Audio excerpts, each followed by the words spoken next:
બરફી પેટમાં ગયા પછી તો વિષ્ઠા છે, સરસ લાગે નહીં.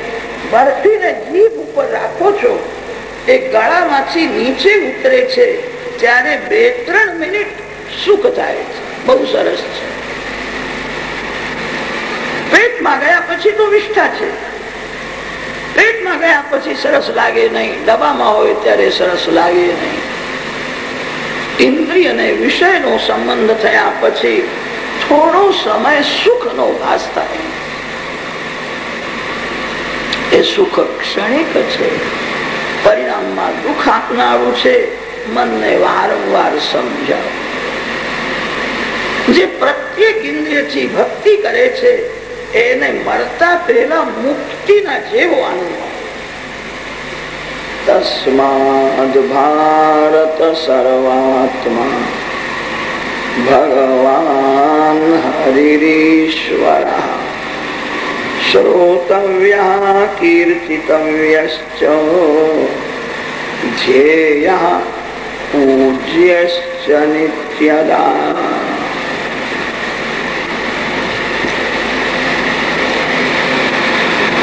સુખદેવજીએ 4થા અધ્યાયમાં મંગલાચરણ કર્યું છે.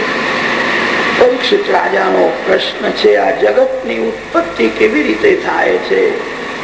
સુખદેવજી મહારાજ વર્ણન કરે છે આવો પ્રશ્ન એક વાર નારદજીએ બ્રહ્માજીને કર્યો હતો.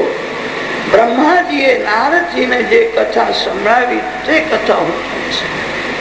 પ્રલય કાળમાં સર્વને ભગવાન પેટમાં રાખે છે. શેષ શૈયામાં નારાયણ શયન કરે છે. સૃષ્ટિના આરંભમાં ભગવાનને રમવાની ઈચ્છા થાય છે. ભગવાનને રમવાની ઈચ્છા થઈ એ જ માયા છે. બ્રહ્મ જયારે એ માયા વિશિષ્ટ બને છે ત્યારે જગતની ઉત્પત્તિ થાય છે. માયા રહિત શુદ્ધ બ્રહ્મ નિષ્ક્રિય હોય છે. ચોખા વાવે ચોખા થતા નથી, ડાંગર વાવે તો ચોખા થાય. ચોખા ઉપર છોડ છે ત્યારે લોકો એને કે છે આ ડાંગર છે. બ્રહ્મ જયારે માયા વિશિષ્ટ બને છે, પરમાત્માને રમવાની ઈચ્છા થઈ, પ્રકૃતિ પુરુષનું જોડું ઉત્પન્ન થયું. પ્રકૃતિ પુરુષમાંથી મહત્તત્વ થયું, મહત્તત્વમાંથી અહંકાર થયો. અહંકારના 3 ભેદ થયા, સાત્વિક, રાજસ, તામસ. તામસ અહંકારમાંથી પંચતન્માત્રા, રાજસ અહંકારમાંથી ઇન્દ્રિય અને સાત્વિક અહંકારમાંથી ઇન્દ્રિયાભિમાની દેવો થયા છે.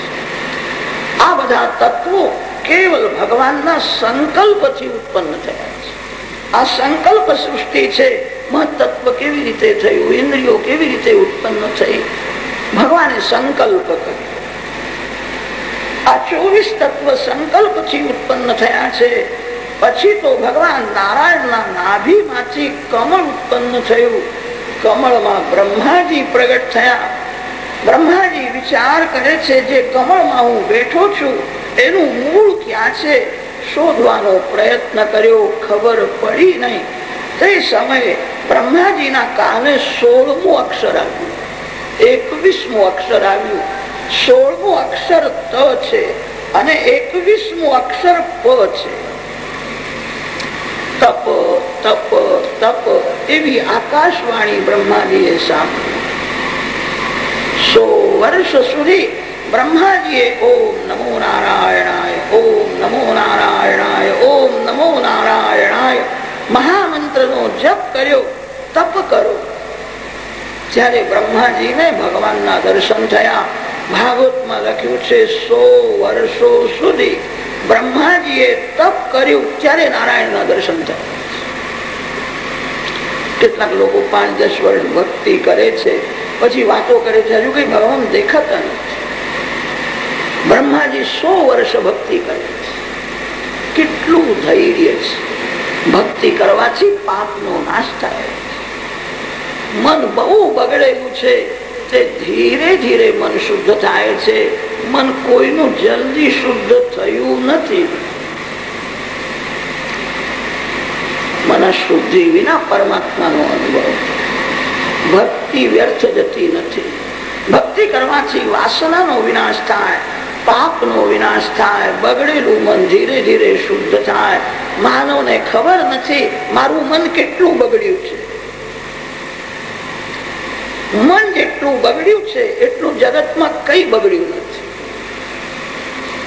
મન બહુ બગડ્યું છે.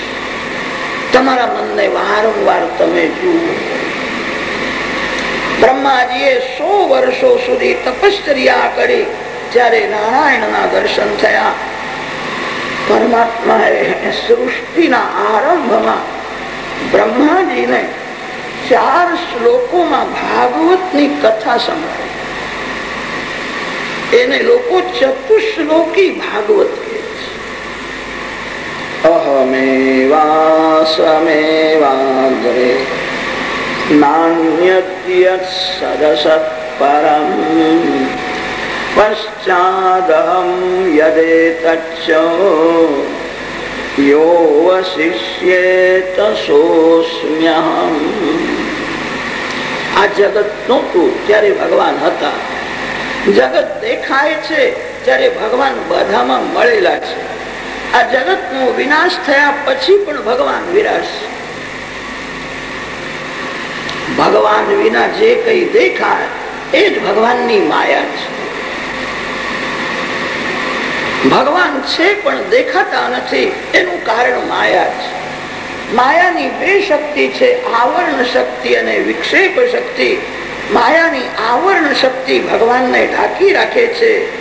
માયાની વિક્ષેપ શક્તિ ભગવાનમાં જગતનો ભાસ કરાવે છે. અંધકારમાં દોરી પડી છે.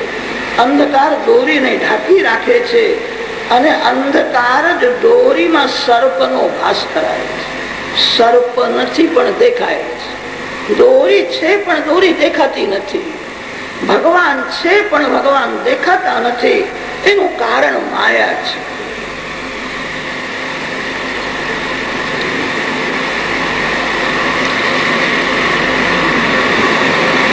માયાને સમજાવવા માટે ભાગવતમાં સ્વપ્નનો દૃષ્ટાંત અનેક વાર આપ્યો.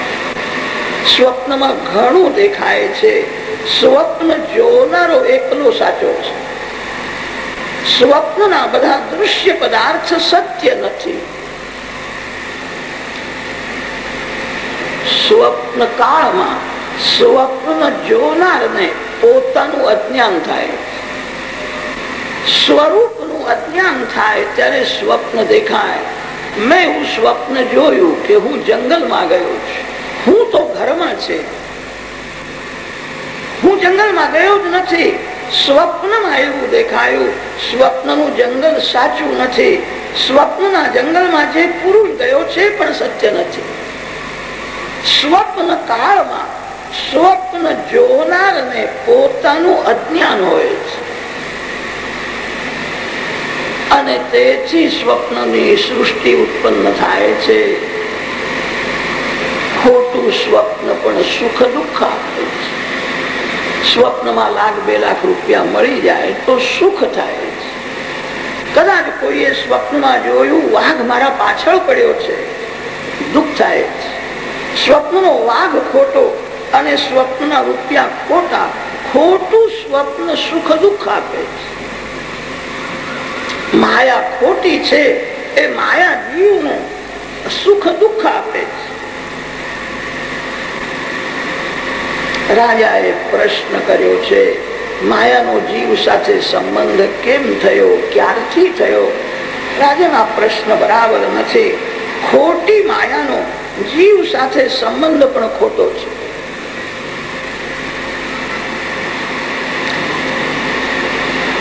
સ્વપ્ન જોનાર ઘરમાં છે. સ્વપ્ન જોનારનો સ્વપ્નના દૃશ્ય પદાર્થ સાથે સંબંધ થયો જ નથી. સ્વપ્ન ખોટું છે. સ્વપ્નના દૃશ્ય પદાર્થો પણ ખોટા છે. સ્વપ્ન જોનાર સાથે સ્વપ્નના દૃશ્યનો પદાર્થોનો જે સંબંધ થયો એ પણ ખોટો છે. સ્વપ્ન જોનારો તો ઘરમાં છે, એ કોઈ ઠેકાણે ગયો નથી. સ્વપ્ન કાળમાં પોતાનું અજ્ઞાન થાય. અજ્ઞાનમાંથી સ્વપ્નની સૃષ્ટિ ઉત્પન્ન થાય છે. સૂતેલાને સ્વપ્ન દેખાય, જાગનારને સ્વપ્ન દેખાતું.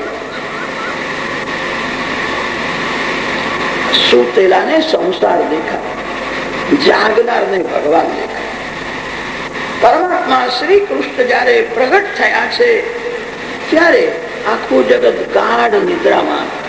જગતમાં બે જીવ જાગતા હતા, વસુદેવ અને દેવ. જાગનારને ભગવાન મળે અને સૂતેલાને સંસાર મળે. સંસારનું કોઈ પણ સુખ જેને મીઠું લાગે છે, જેનું મન સંસાર સુખમાં ફસાયેલું છે, એ સૂતેલો છે. સંસારનું બધું સુખ દુઃખ આપે છે એવો જેને નિશ્ચય કર્યો છે એ જાગ્યો છે. જાગનારને ભગવાન મળે. યો હવૈ જાગારતમ ઋચક કામયંતે, યો હવૈ જાગારતમ સામાન્યંતિ. જાગનારને ભગવાન મળે.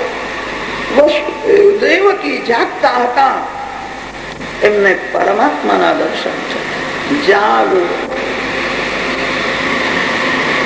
જે સાવધાન થઈને ભક્તિ કરે છે જાગે, જે ગાફલ રહે છે સૂતેલો છે. માયા છાયા જેવી છે. છાયા દેખાય છે, છાયાને કોઈ પકડી શકે નહીં. જે દીવાના સન્મુખ છે એના પાછળ છાયા ઉભી રહે છે. જે દીવાને પીઠ બતાવે એના આગળ તે છાયા આવે છે. જીવ જ્યાં સુધી ભગવાનના સન્મુખ રહે છે ત્યાં સુધી માયા એના પાછળ ઉભી રહે છે. જીવ જયારે ભગવાનને ભૂલી જાય છે ત્યારે માયા આગળ આવે છે. ભગવાનને ભૂલશો નહીં. સૌથી મોટું પાપ કયું છે? બ્રહ્મ હત્યા એ મહાન પાપ છે. બ્રહ્મ હત્યા જેવું કોઈ પાપ નથી. બ્રહ્મને મારી નાખે એટલે બ્રહ્મ હત્યા થાય છે. બ્રહ્મને કોઈ મારી શકે નહીં. બ્રહ્મ હત્યાનો અર્થ છે બ્રહ્મનું વિસ્મરણ. જે ભગવાનને ભૂલી જાય છે, જે દીપકને પીઠ બતાવે તો છાયા આગળ આવે છે. જે દીપકના સન્મુખ રહે છે ત્યારે છાયા પાછળ ઉભી રહે છે. માયા છાયા જેવી છે. જે જીવ ભગવાનને ભૂલી જાય છે એને જ માયા મારવા જાય. જે સાવધાન થઈને ભક્તિ કરે છે માયા એના પાછળ ઉભી રહે છે. માયા બધાને રડાવે છે. સાવધાન થઈને ભક્તિ કરનારને માયા રડાવતી નથી.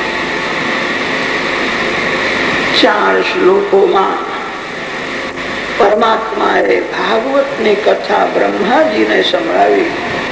એ જ કથા બ્રહ્માજીએ નારદજીને સંભળાવી. નારદજીએ તે જ કથા વ્યાસ મહર્ષિને સંભળાવી. વ્યાસ મહર્ષિએ 4 શ્લોકોના આધારે 18,000 શ્લોકોનું ભાગવત શાસ્ત્ર બનાવ્યું.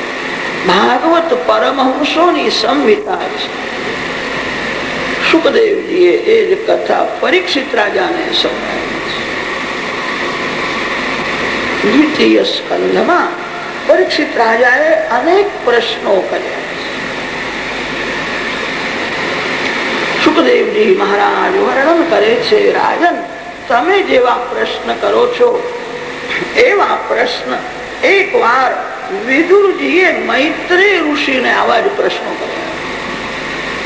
મૈત્રેય ઋષિએ વિદુરજીને જે ઉપદેશ કર્યો એ કથા હું તને સંભળાવું. નાનકડો દ્વિતીય સ્કંધ પરિપૂર્ણ થાય. તૃતીય સ્કંધનો આરંભ કરે છે. એવમેતત્ પુરા પૃષ્ટો મૈત્રેયો ભગવાન કિલ ક્ષત્રાવનમ પ્રવિષ્ટેન ત્યક્ત્વા સ્વગૃહ મૃદ્ધિમત.